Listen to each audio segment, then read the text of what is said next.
tema dessa aula é sobre técnicas avançadas de biologia molecular aplicadas ao estudo de vírus persistentes, utilizando a metodologia de PCR em tempo real.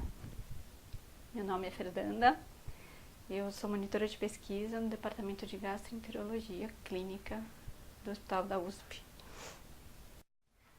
Os tópicos abordados serão o histórico, incluindo as principais descobertas na área de biologia molecular, falando um pouco do PCR convencional, do PCR em tempo real e a aplicação clínica dessas metodologias, focando em 3 infecções virais persistentes, de grande impacto clínico e na saúde pública no Brasil, que é a infecção pelo vírus HIV, infecção pelo vírus da hepatite B e infecção pelo vírus da hepatite C.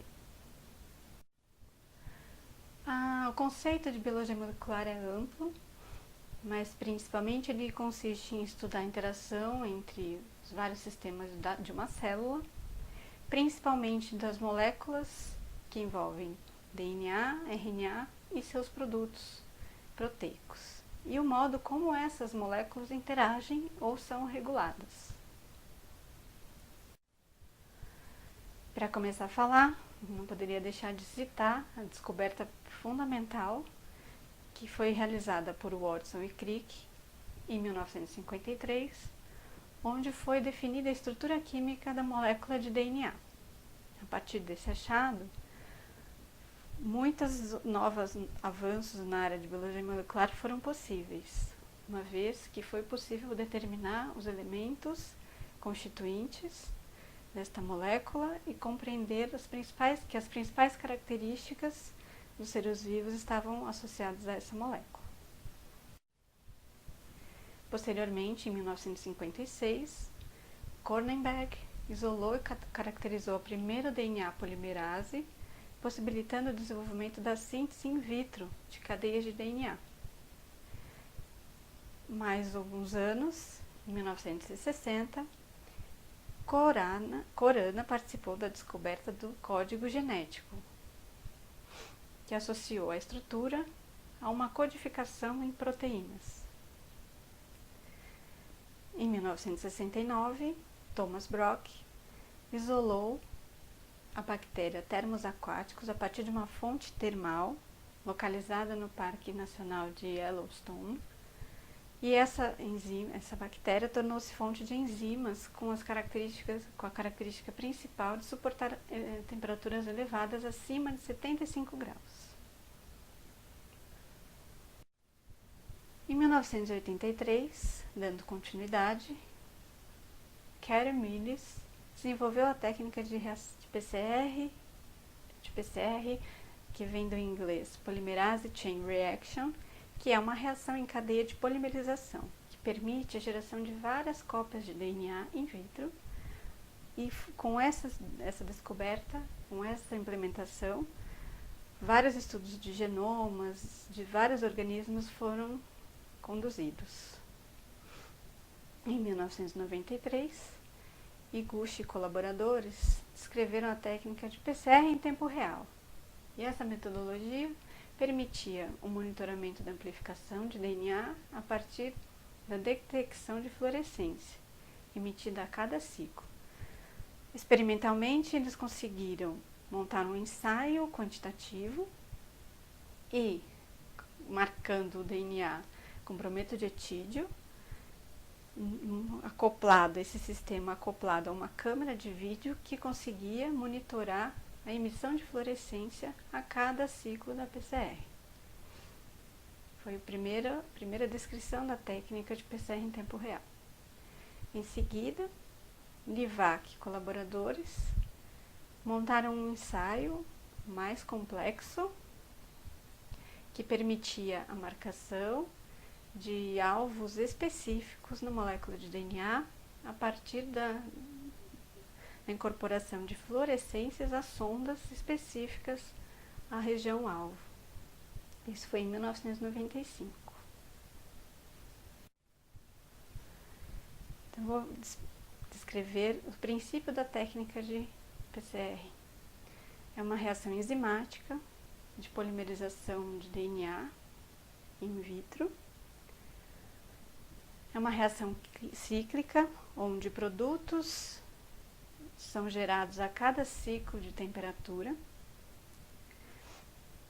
Basicamente são 3 etapas que compõem a reação de PCR, uma fase de denaturação das fitas, que é a abertura da fita de DNA, uma fase de anelamento dos primers, seguida da incorporação da enzima DNA polimerase, que faz a extensão da cadeia.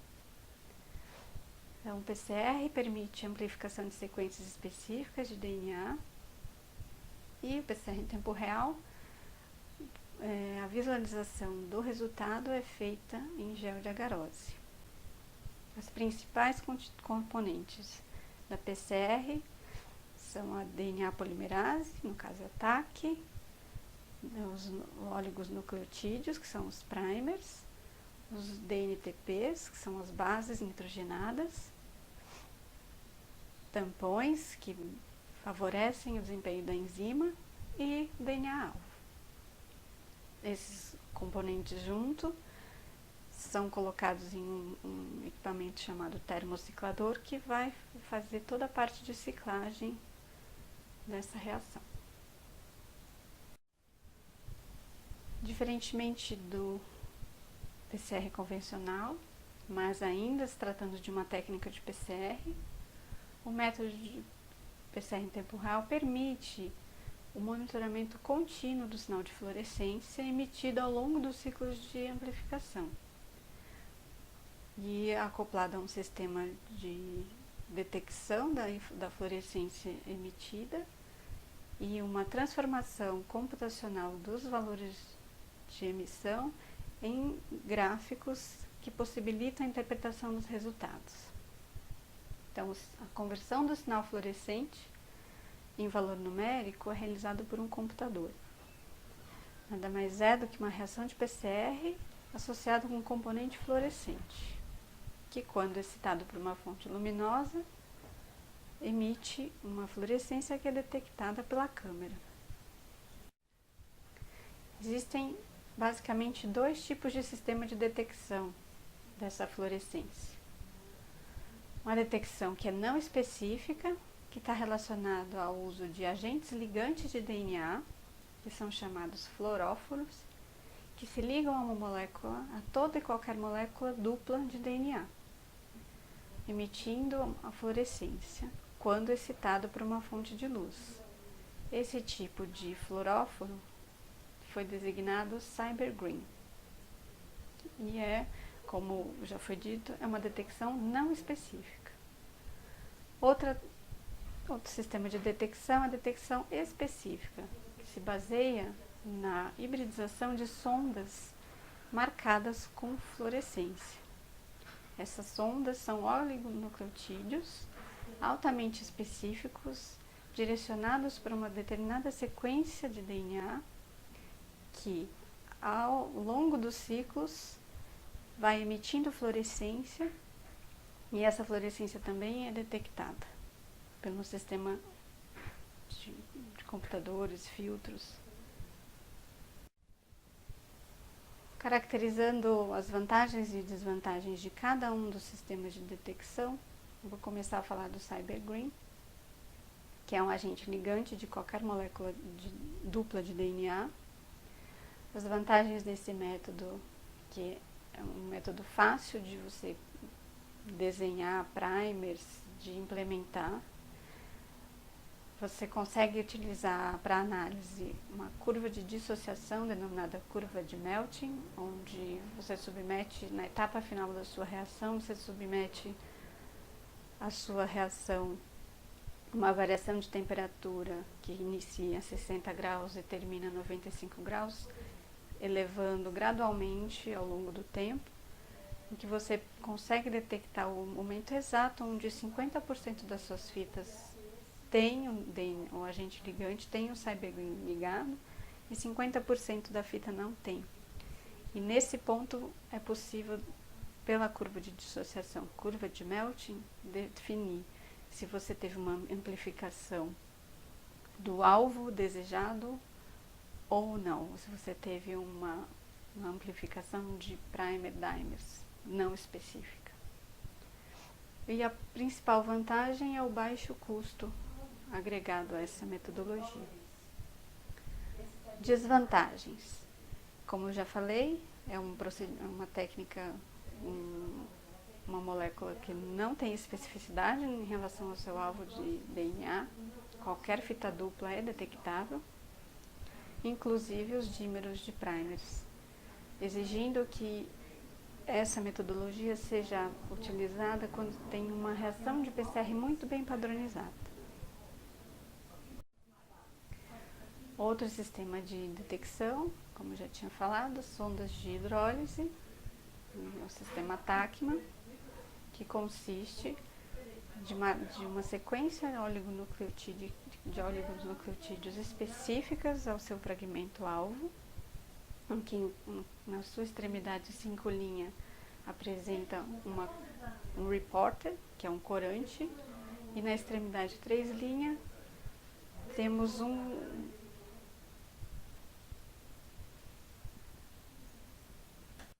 O quencher é uma molécula que consegue absorver toda a fluorescência emitida pela extremidade do reporter, e ele tem importância fundamental, porque ele só vai permitir que essa fluorescência seja emitida quando a molécula-alvo estiver ligada a essa sonda. Então, você tem o anelamento da sonda, primer, sondas. Quando a enzima DNA polimerase ataque faz a elongação da fita, as sondas são hidrolisadas e, com a fonte de luz excitando essa molécula fluorescente, ocorre a emissão, uma vez que o reporter está desacoplado do quencher, que é a molécula que o impede de brilhar.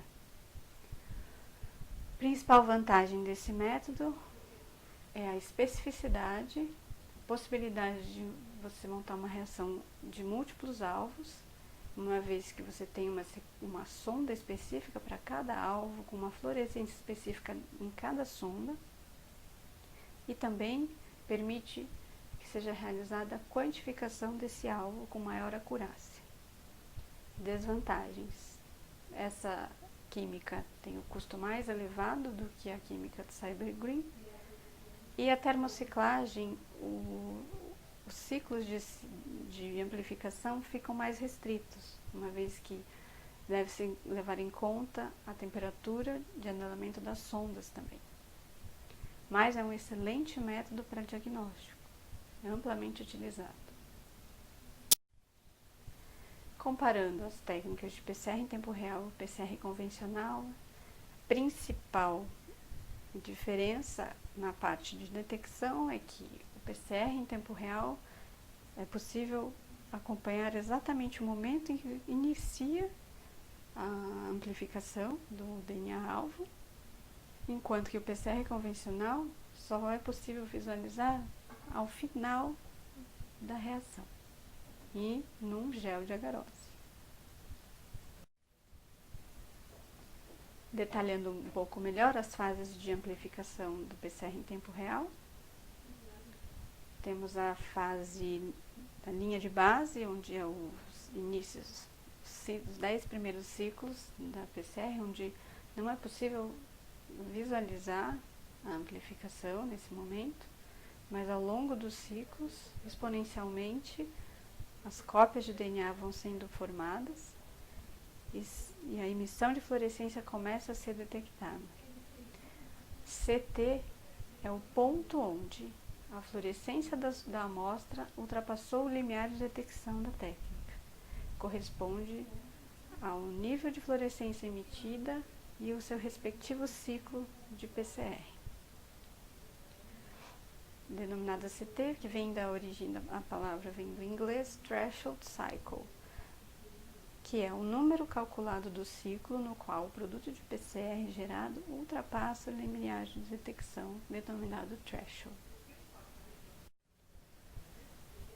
Na PCR em tempo real, como eu falei, é possível quantificar essa produção de cópias de DNA. E essa quantificação pode ser absoluta ou pode ser relativa. A quantificação absoluta é o exemplo que eu estou mostrando, é onde temos pontos, quantidades pré-determinadas de DNA em cada tubo, em cada reação, que esse conhecimento da quantidade de DNA permite montar uma curva padrão, e as amostras a serem testadas a quantificação dessas amostras será baseada nessa curva padrão. Quanto maior a quantidade de DNA na sua reação, mais cedo o valor do CT é menor, mais cedo essa amostra, esse DNA é detectado. E assim sucessivamente, quanto menor a quantidade de DNA na sua amostra, maior o valor do CT, ou seja, mais tardia é a detecção da emissão dessa fluorescência. Bom, o PCR em tempo real é considerado um método sensível, específico, reprodutível para a detecção de DNA e RNA. As principais aplicações em infecções virais persistentes são detecção dos agentes infecciosos, a quantificação da carga viral e, muitas vezes, a genotipagem viral. Não são todos os casos em que é possível determinar o genótipo viral, mas comercialmente existem diversos fabricantes que desenvolveram kits específicos para cada infecção, com a finalidade de detecção, quantificação e genotipagem. Existem regras, controles muito bem definidos para cada um desses kits. A Organização Mundial de Saúde estabeleceu critérios para a normatização desses kits, então tem a quantificação, exige que sejam em unidades internacionais por ml, para que todos os métodos sejam comparáveis, e basicamente são aplicados as infecções do HIV, do vírus da hepatite C e do vírus da hepatite B, para monitoramento durante o tratamento da carga viral e muitas vezes a indicação do tratamento a partir da genotipagem viral. Ou seja, as principais aplicações da PCR em tempo real nas infecções virais persistentes está relacionada à quantificação viral e à genotipagem. O vírus da imunodeficiência humana, tipo 1, é um grande problema de saúde pública mundial. E a técnica de PCR em tempo real trouxe uma agilidade no monitoramento dessa infecção, até mesmo para indicação de tratamento, avaliação da resposta ou não ao tratamento dos antirretrovirais. Foram montados kits comerciais em que primers e sondas específicos para regiões alvo do vírus foram desenhados, e também permitindo a genotipagem desse vírus, que é composta por 3 grupos, M, O e N, e em algumas técnicas, dependendo da região alvo, é possível determinar também os subtipos desse vírus. Aplicação clínica direta dessa técnica no monitoramento da infecção. Da mesma forma, na infecção pelo vírus B, a introdução da detecção da carga viral está relacionada ao estabelecimento de técnicas comerciais, em que primers e sondas específicos para a região S do vírus foram desenhados,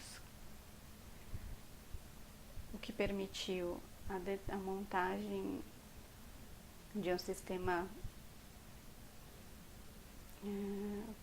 reprodutível, que permite monitoramento do tratamento, monitoramento da infecção, através da dosagem, da quantificação dos níveis virais ao longo do tratamento, níveis séricos.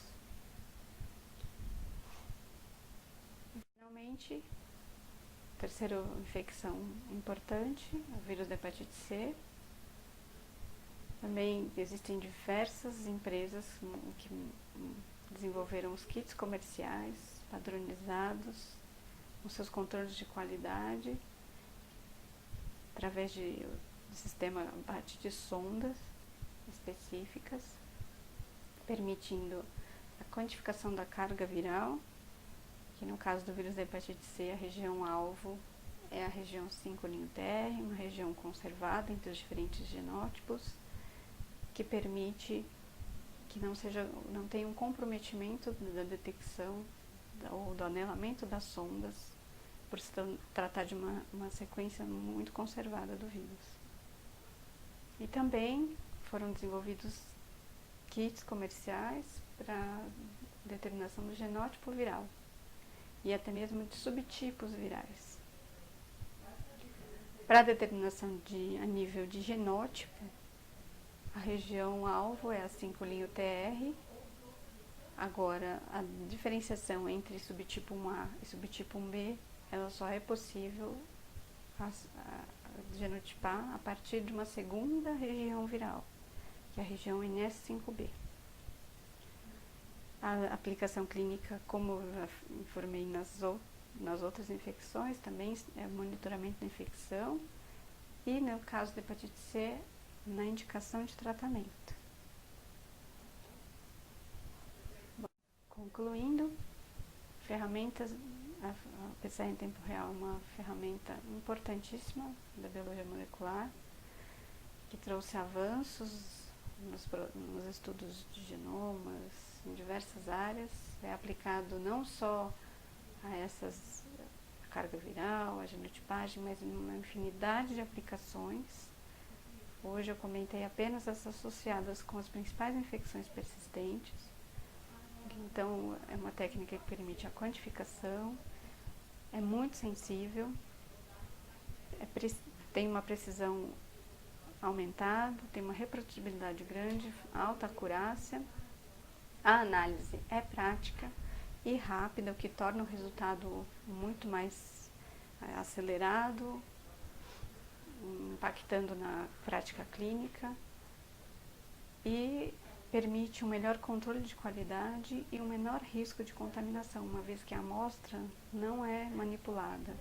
Uma vez colocada em reação, não tem manipulação como montagem de géis, não, é tudo por sistema fechado. Muito obrigada.